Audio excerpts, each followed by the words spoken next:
Alright, I don't have this memorized yet. I'm still working on that. But I'm going to show a picture of the Ark of the Covenant from Indiana Jones for a few seconds and have you guys look at it.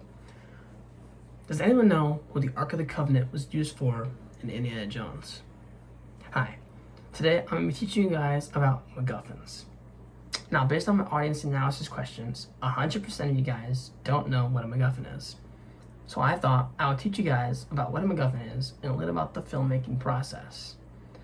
I have been an independent and freelance filmmaker for the last 5 years, writing and directing numerous films as well as doing a multitude of freelance video projects. Today, I will be teaching you guys about what a MacGuffin is, how they are used, and some examples of MacGuffins in films. A MacGuffin is a window into adventure. Now, what is a MacGuffin?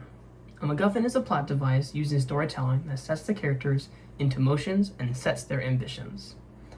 A MacGuffin can be an object, an idea, a background, a person, or even a goal. Yet their exact significance within the plot is often hidden.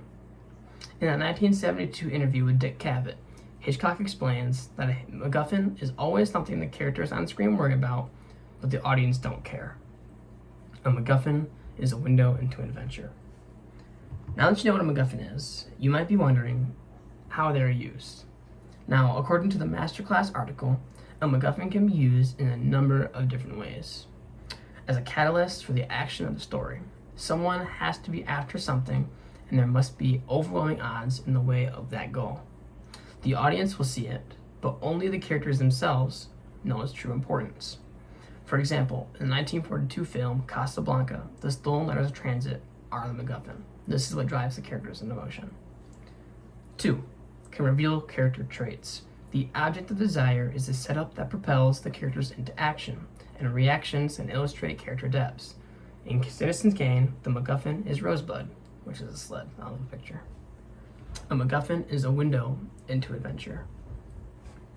Now, in my opinion, the most popular example of a MacGuffin that comes to mind for me in cinema is from Quentin Tarantino's 1994 cult classic, Pulp Fiction.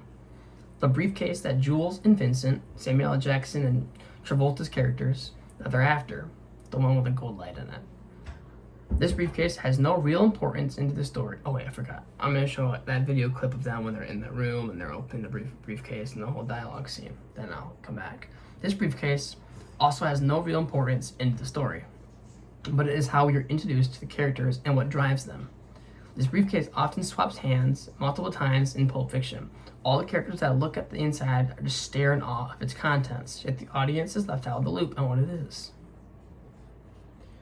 Another great example of a human MacGuffin would be Saving Private Ryan from Saving Private Ryan.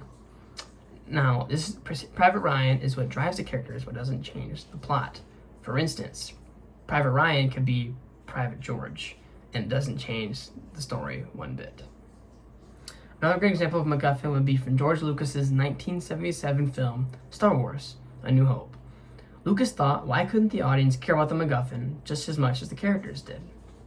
So, he created R2-D2. R2-D2 is the MacGuffin of this story because he has a hologram of Princess Leia, and that hologram is what sets Luke into the actions that he has into the plot of the story, going to save him. So he thought, why couldn't we make it a little more lovable? A MacGuffin is a window into adventure. In conclusion, I hope you guys learned something new today about filmmaking and learned a little about MacGuffins. What is a MacGuffin? How they are used, and some examples of them from films. So the next time that you watch a movie or are reading a piece of literature, I hope you can stop and pick out the MacGuffins of that story. It's quite fun once you get into it. I'm going to show the Ark of the Covenant photo again. And now you know what the Ark of the Covenant was used for. Thank you.